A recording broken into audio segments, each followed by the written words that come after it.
हमारे मन में गंदे विचार क्यों आते हैं? हम नहीं चाहते फिर भी हमारे मन में गंदे विचार आते रहते हैं, लेकिन क्यों? मन ही हमारा सबसे बड़ा दोस्त और मन ही हमारा सबसे बड़ा शत्रु है। जब हम अपने मन के हिसाब से चलते हैं तो मन हमें भटका देता है, और जब हम मन को संतुलित कर लेते हैं तो हम अपनी जिंदगी में सब कुछ पा लेते हैं।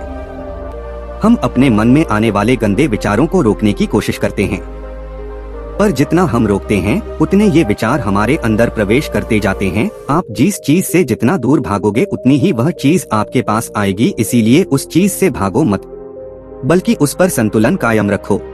एक बार एक युवक गौतम बुद्ध के पास आया और गौतम बुद्ध से बोला, हे बुद्ध, मेरे मन में इतने गंदे विचार क्यों आते हैं? मैं नहीं चाहता कि मेरे मन में गंदे विचार आए, पर मेरे मन में हमेशा काम वासना के विचार चलते रहते हैं और मैं इनके बारे में सोच सोच कर बहुत परेशान हूँ।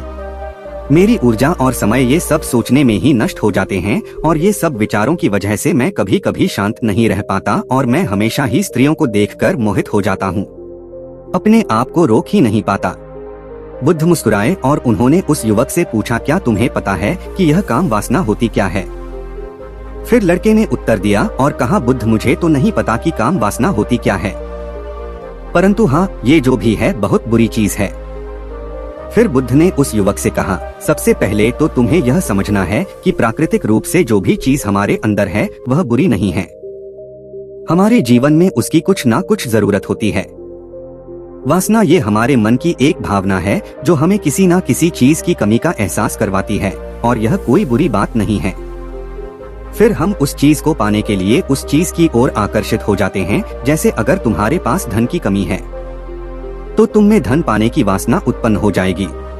इसका मतलब यह नहीं कि वासना बुरी है, बल्कि यह तो हमारे मन के एक प्रकार की जरूरत का एहसास है, और जब यह जरूरत शारीरिक हो तो हम इसे काम वासना कह देते हैं। युवक ने गौतम बुद्ध को कहा, बुद्ध, मुझे काम वासना का मतलब तो समझ में आ गया, पर आप मुझे ये बताइए कि यह आती कहाँ से है और कैसे आती है? गौतम बुद्ध ने कहा, काम वासना कहीं से आती नहीं है, यह तो हमारे अंदर ही होती है, और इसका होना तो जरूरी भी है, तभी तो मानव जाति का विस्तार होगा। युवक ने कहा, जब यह हमारे अंदर ही है और जरूरी भी है तो फिर लोग इसे गलत क्यों बताते हैं? बुद्ध ने कहा, यही समस्या है। लोगों ने काम वासना को गलत तरीके से सोच लिया है, इसे छिपाने की और दबाने की कोशिश करते हैं। काम वासना गलत नहीं है, बल्कि काम वासना का गलत तरीके से प्रयोग करना गलत बात है। लोग जैसे पसंद करते हैं उसी के लिए जीने लग जाते हैं और उसके बारे में हमेशा सोचते रहते हैं, पर यह सब गलत है। बुद्ध ने युवक से कहा, क्या तुम्हें पता है कि जानवरों में भी काम वासना होती है? युवक ने उत्तर दिया, हाँ बुद्ध, जानवरों में भी काम वासना होती है, क्योंकि जानवर भी तो आखिर अपनी पीढ़ी को आगे बढ़ाएंगे। बुद्ध ने कहा, तो फिर हम जानवरों की काम वासना को क्यों गलत नहीं कहते? युवक ने कहा, मुझे नहीं पता महात्मा, आप ही मुझे बताइए। गौतम बुद्ध ने कहा, जानवर अपनी काम वासना का प्रयोग आनंद प्राप्ति के लिए नहीं करते, वह तो सिर्फ संतान उत्पन्न करने के लिए काम वासना का उपयोग करते हैं। जानवरों को प्रकृति ने इतनी समझ नहीं दी कि वह काम वासना को अपने सुख का आधार बना सके, जबकि मनुष्य अपनी समझ के बलबूते पर प्रकृति में पाई जाने वाली प्रत्येक वस्तु को अपने सुख के लिए अपने प्रयोग करता है। हम इंसानों ने ही काम वासना को अपने सुख का साधन बना लिया है, जबकि प्रकृति ने तो हमें अपने वंश को आगे बढ़ के लिए दिया था, लेकिन इंसानों ने इसे अपने जीवन का परम लक्ष्य बना रखा है, और इस तरह से काम वासना का बेलगाम हो जाना गलत है। युवक ने बुद्ध से पूछा, महात्मा जी, ये काम वासना हम पर हावी क्यों होती है? क्यों ये बेलगाम हो जाती है? तब गौतम बुद्ध ने कहा, सुनो, अब जो मैं तुम्हें बताऊंगा उसे तुम ध्यानपूर्वक सुनना। काम वासना का सारा खेल तुम्हें समझ आ जाएगा, तुम्हें तुम्हारे सारे सवालों का जवाब मिल जाएगा, बस तुम्हें ध्यान से सुनकर समझना है। फिर गौतम बुद्ध युवक को बताना शुरू करते हैं। एक आश्रम में गुरु और उनके शिष्य रहते थे। शिष्य रोजाना आश्रम के बाहर स्थित गांव में भिक्षा लेने के लिए जाता था। शिष्य जो गांव में भिक्षा लेने जाता था, उस रास्ते में एक नदी पड़ती थी, जिससे वो हर रोज भिक्षा लेने जाता था। एक दिन उसने देखा कि एक लड़का पेड़ के पीछे छिपा है। उसने लड़के के पास जाकर पूछा, भाई, तुम इस पेड़ के पीछे छिपकर क्या देख रहे हो? लड़के ने कहा, अरे तुझे नहीं दिख रहा है क्या कि मैं क्या देख रहा हूँ? तब शिष्य ने नदी की तरफ देखा तो वहाँ पर कुछ लड़कियाँ पानी भर रही थी। लड़कियां 20-23 साल की थी। तब शिष्य ने लड़के से कहा, अरे भाई, वहाँ पर तो लड़कियां पानी भर रही है, इसमें छिप कर देखने वाली क्या बात है। तब वो लड़का शिष्य की तरफ देखकर उससे कहता है, अरे पागल, तुम्हें दिखाई नहीं दे रहा क्या कि मैं क्या कर रहा हूँ? वह परियां कैसे नदी से पानी निकाल रही है। जरा उनकी अदाओं को देखो, उनके कोमल शरीर को देखो, उनकी पतली कमर मटके को उठाते समय कैसे बल खाती और उनके बाल उनकी कमर पर कैसे लहरा रहे, मानो सुंदरता बिखरी पड़ी। शिष्य फिर नदी की तरफ देखता है और इस बार वह देखता ही चला गया। अभी तक तो उसे कुछ भी नजर नहीं आ रहा था और वह बिल्कुल निर्भय था। उसे किसी बात का कोई डर नहीं था, लेकिन अब वह छुपने लगा और उन लड़कियों को देखने लगा जैसे उसने कोई अपराध कर दिया हो। और जब वो छुपकर उन लड़कियों को देख रहा था तभी वो अंदर से कांप गया और उसने कहा कि यह मैं क्या कर रहा हूँ?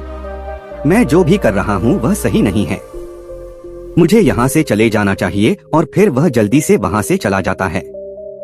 फिर वो आश्रम पहुँच जाता है।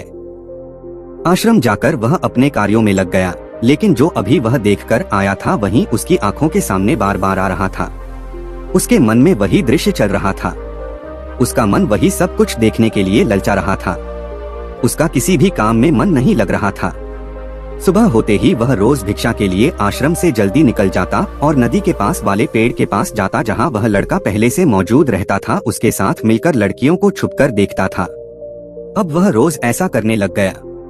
उसका मन अब किसी भी काम में नहीं लगता था। वह हमेशा किसी न किसी प्रकार के विचारों में उलझा रहता था। वह आश्रम के कार्यों को भी ठीक ढंग से नहीं कर पा रहा था, ना ठीक से सो पाता था और ना ठीक से खाना खा पाता था। उसका मन बेचैन सा रहता था। उसका मन बार बार उन लड़कियों के सौंदर्य को देखने के लिए ललचाता था। जब गुरु भिक्षा देते तब भी उसका मन कहीं और विचारों में खोया रहता था।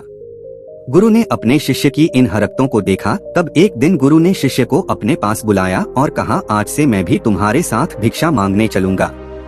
तुम और मैं साथ साथ भिक्षा मांगने चलेंगे। तभी शिष्य ने गुरु को मना करते हुए बोला, नहीं गुरुदेव, आप परेशान क्यों हो रहे हो? मैं अकेले ही ठीक से भिक्षा मांग सकता हूँ। गुरु ने शिष्य से कहा, ठीक है, तुम अकेले ही भिक्षा मांगने जाओ। इसके बाद शिष्य भिक्षा मांगने निकल गया।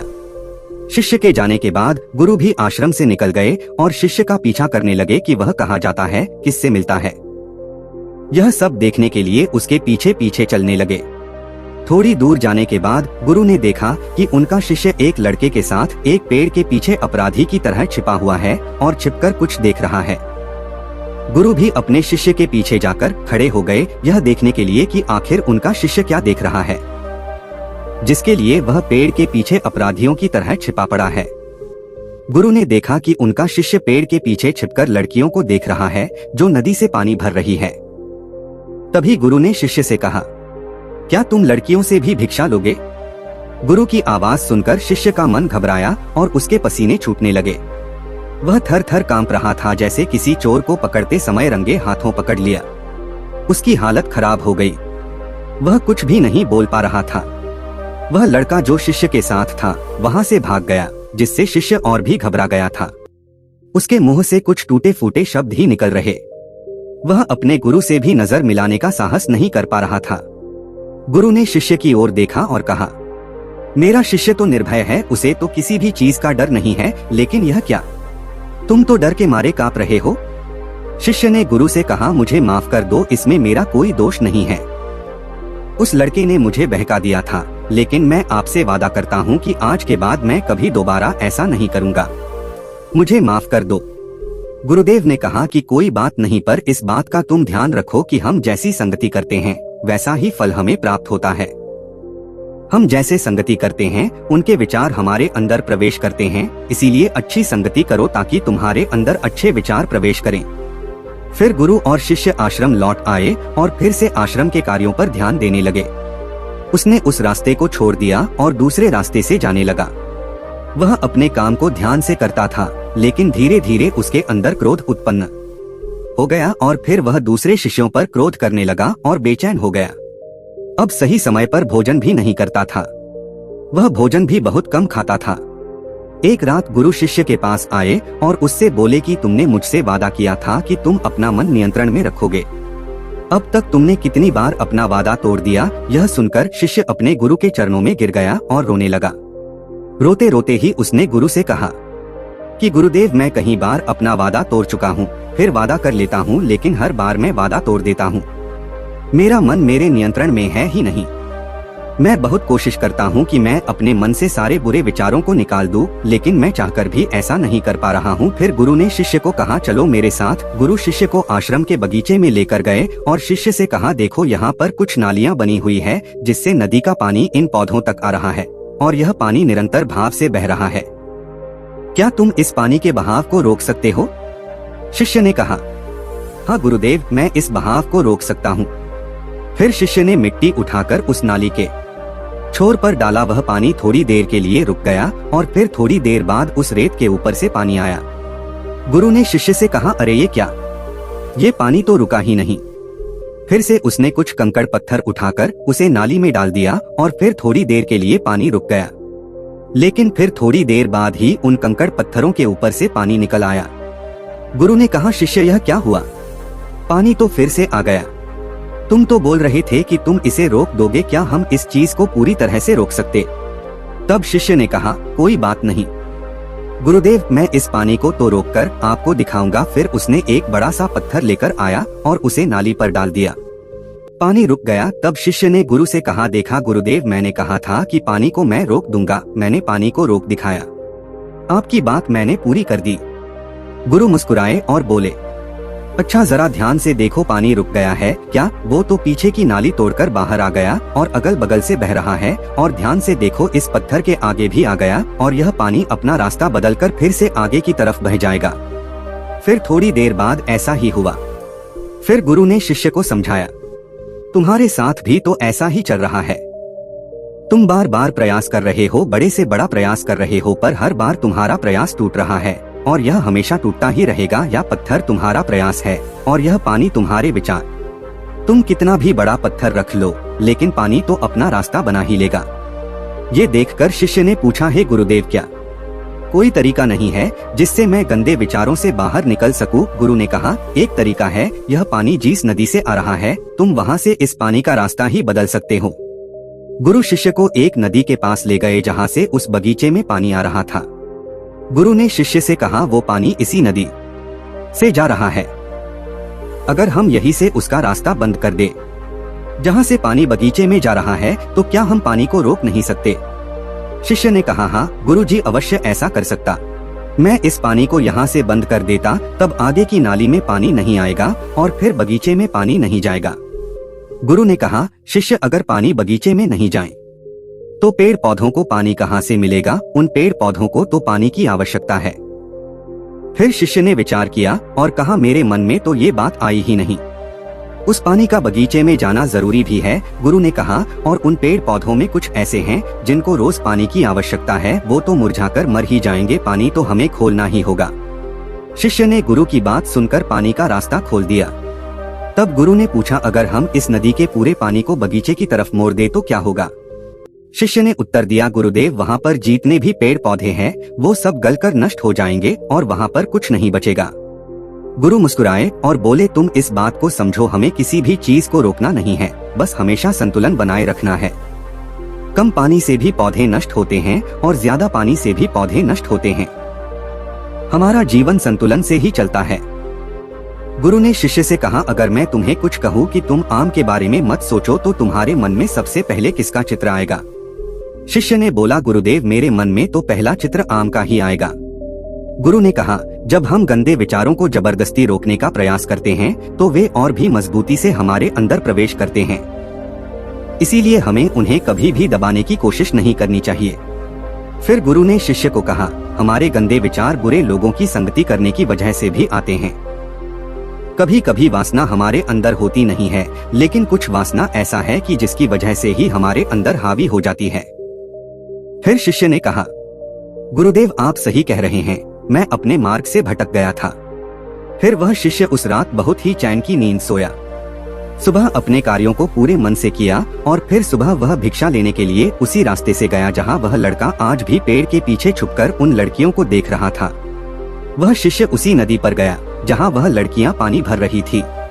उसने उन लड़कियों से पानी मांगा और उन लड़कियों में से एक लड़की ने उसे पानी पिलाया और उसे शिष्य के चरण छुए। शिष्य ने उसे आशीर्वाद दिया कि तुम्हारा कल्याण, जिससे कि मानसिकता सकारात्मक ऊर्जा से भर जाए। उसके चेहरे पर मुस्कान आ गई थी, जैसे कि उसे कुछ खोया हुआ वापस मिल गया। वह वापस अपने रास्ते से जाने लगा। तभी पीछे से वह लड़का आ गया जो पेड़ के पीछे छुपा हुआ था। वह शिष्य के पास आया और बोला, क्या बात है? आज तो तुमने नजदीक से दर्शन कर लिए, तुम तो मुझसे भी आगे निकले। तब शिष्य ने कहा, हम हमेशा दूसरों के दर्शन करने में ही व्यस्त रहते हैं, अपने दर्शन कर ही नहीं पाते। तुम कब तक इस पेड़ के पीछे छुपते रहोगे? किसी को पसंद कर लो, उसे बोल दो। अगर वो भी तुम्हें पसंद करती है तो शादी कर लो और उससे पहले तुम कुछ बन जाओ। अपने आप को पहचान लो, ऐसे अपना समय बर्बाद मत करो। फिर वह लड़का रोज उस शिष्य से मिलने लगा और उसने लड़के को नदी पर ना जाने के लिए प्रेरित किया और फिर वह लड़का अपने जीवन में कुछ बनने के लिए संघर्ष करने लगा। तो तुमने देखा कि संगति का असर क्या होता है। अपनी संगति बदलो, अपने विचार बदलो। गुरु ने शिष्य से पूछा, क्या तुम्हें अपने सभी सवालों का उत्तर मिल गया? तब शिष्य ने कहा, हाँ परमात्मा जी, आपका धन्यवाद। तब गुरु ने शिष्य से कहा कि जब तुम्हारे मन में गंदे विचार आए तब तुम अपने आप को दोषी मत मानो, और यह सब इसने हजारों वर्षों से सीखा है। एक केवल तुम्हारे सोच लेने से या शपथ लेने से ये टूटने वाला नहीं है, लेकिन तुम्हारे पास वो शक्ति है, वो ऊर्जा है जिसका तुम्हें संतुलन उपयोग करना है। तुम एक जीवित ऊर्जा हो जो कुछ भी अनुभव करने के लिए स्वतंत्र हो, इसीलिए तुम अपने आप को पहचानो। इस कहानी से हमें यह सीख मिलती है कि हमारे विचारों का महत्व कितना अधिक होता है। हमारे विचार ही हमारे भविष्य की दिशा को निर्धारित करते हैं। हमें सकारात्मक विचारों को अपने मन में पूरी शक्ति के साथ अपनाना चाहिए ताकि हम सही दिशा में आगे बढ़ सके। अगर यह कहानी आपको अच्छा लगा हो तो वीडियो को एक लाइक कर दीजिए और चैनल को सब्सक्राइब कर लीजिए, क्योंकि ऐसी वीडियो बनाने में बहुत ज्यादा मेहनत और टाइम लगता है। तो प्लीज सब्सक्राइब